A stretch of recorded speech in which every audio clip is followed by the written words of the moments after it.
Apakah kunut subuh itu ada dalilnya? Kunut subuh itu ada dalilnya. Kunut subuh terus menerus ada dalilnya. Hadisnya dhaif. Dhaif itu artinya apa? Lemah. Lemah itu boleh dipakai atau tidak? Nggak boleh dipakai. Ingat tuh, hadisnya ada dhaif. Kalau dhaif nggak boleh dipakai. Bahkan ada sahabat bertanya, seorang anaknya dari sahabat bertanya, wahai ayahku, engkau pernah sholat di belakang Abu Bakar, di belakang Rasulullah SAW, Abu Bakar, Umar, Utsman, Ali, radhiyallahu anhum. Apakah mereka kunut subuh? Dijawab oleh bapaknya, ai bunayya muhdatsun, wahai anakku, kunut subuh itu muhdats. Apa makna muhdats? Beda. Bahkan lebih tegas lagi di Sunan Nasai dijelaskan, ai bunayya bid'atun, wahai anakku, kunut subuh itu bid'ah. Kalau bid'ah nggak boleh kita ikut. Karena kalau kita sholat di belakangnya orang yang kunut subuh, ya kita memperbanyak baca pujian kepada Allah. Bisa kita baca Rabbana lakal hamdu terus kita ulang-ulang sampai 10 kali nggak ada masalah. Bahkan Nabi pernah membaca li rabbil hamdu li rabbil hamdu li rabbil hamdu li rabbil hamdu terus sebanyak-banyaknya. Bab saat itulah saat memuji kepada Allah. Mereka kunut, biarkan mereka kunut. Kita baca pujian kepada Allah. Jangan ikut kunutnya dia. Tapi kalau dia sujud, wajib ikut. Karena kita bermakmum dengan imam. Nggak boleh kita menyalahi imam. Tapi ketika dia berbuat beda, nggak boleh kita ikut bid'ahnya. Jelas? Jadi ini udah masalahnya sudah jelas. Jangan nanti dibilang lagi, ini kan masalah khilafiyah. Masalah ijtihadiyah. Kalau bid'ah nggak ada ijtihadiyah. Udah beda ya bid'ah. Nanti dibawa lagi hadis yang nggak ada asalnya. Ikhtilafu ummati rahmatun. Ikhtilaf umatku rahmat.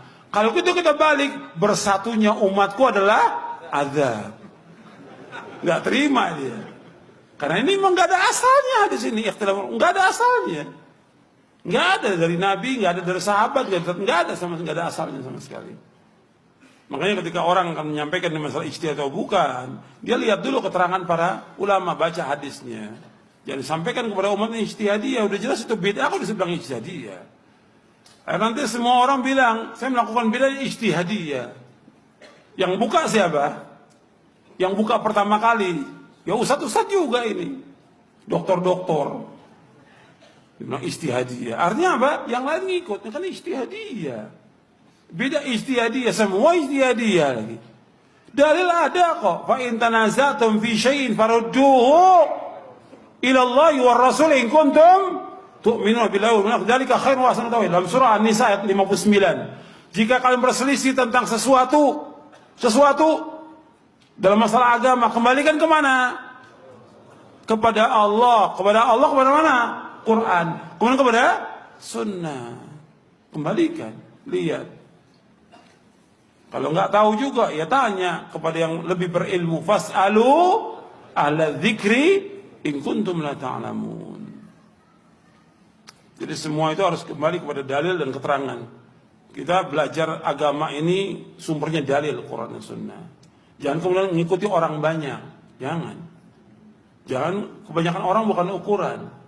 Kita harus tingkatkan ilmiahnya kita sebagai seorang muslim. Setiap kita ngaji harus bertambah ilmu kita, bertambah iman kita, bertambah rasa takut kita kepada Allah. Ilmiah itu harus tingkatkan. Jangan sudah kita nuntut ilmu sekian lama dapat gelar, kemudian sama obrolan kita dengan orang awam di warung kopi. Benar atau tidak itu? Nggak benar, mestinya nggak beda dong. Kita punya dalil, hujannya ini dalilnya, ini keterangannya. Bukan, ya kata orang banyak begini. Benar ya itu? Nggak benar. Tingkat ilmiah itu ditingkatkan kita sebagai seorang muslim. Dalil, semua kembali kepada dalil, kepada hujjah. Bukan kata pendapat. Kan kata syekh saya juga boleh. Kok kata syekh? Lu antum udah belajar bertahun-tahun. Mesti bawa apa? Kata dalil, kata Quran begini, kata hadis begini. Kan dengarnya juga enak, nikmat. Kata syekh, kata kiai, kata ustadz. Loh, antum ini udah belajar kok, tingkat ilmiahnya sama dengan orang awam.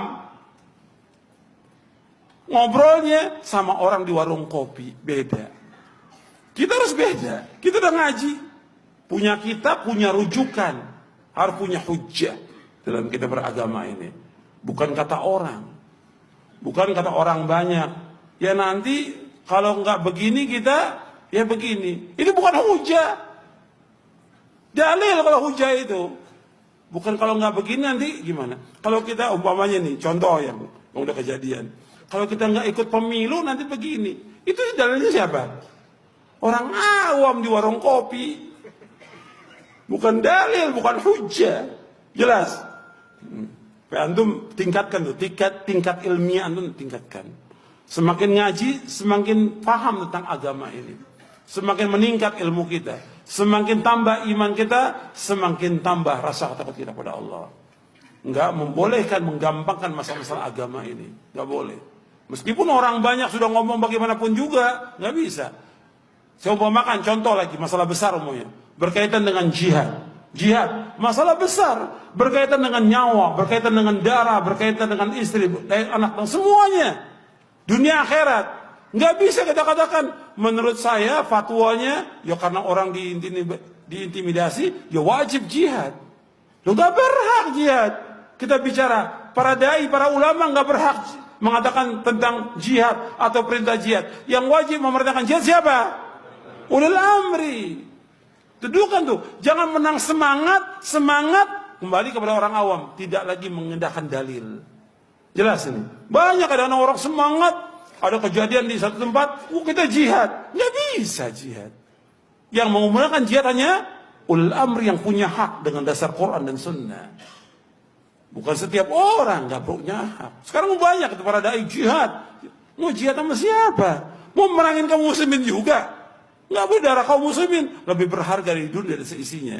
Bahkan lebih berharga darahnya kaum muslimin daripada Ka'bah yang mulia. Ini perhatikan, kita harus hati-hati dalam masalah ini. Tingkatkan ilmiah kita. Belajar kita harus tambah ilmu kita. Jangan tambah turun. Tambah ngaji, tambah dakwah, tambah turun. Bukan duduknya sama ulama, orang yang ngerti hadis. Duduknya sekarang sama siapa? Mantan penyanyi. Ini tambah turun. La haula wa la quwwata illa billah. Ini kan tingkat ilmiahnya nggak benar seperti ini. Nggak berpikir dia. Ajak dia berpikir yang waras. Untuk benar, ini agama bukan main-main. Mengajak orang ke sorga kita ini. Bukan mengajak orang ke neraka. Bukan hura-hura. Bukan tontonan banyaknya orang. Bukan agama ini. Jelaskan yang hak itu hak, yang batil itu batil. Tauhid, tauhid, syirik, syirik. Sunnah, sunnah, beda, beda. Kita ngajak orang kepada keselamatan dunia akhirat. Bukan ngajak ramenya orang, banyaknya orang, bukan. Tapi bagaimana kita tanggung jawab dari Allah pada kiamat, para dai, para ustaz, ngajaknya benar enggak, ikhlas karena Allah atau tidak, jujur atau tidak dia dalam dakwah ini akan ditanya oleh Allah pada kiamat. Kita harus tambah takut kita kepada Allah, karena umat ini butuh penjelasan kita supaya dia paham tentang agama dan mereka kembali ke jalan yang benar.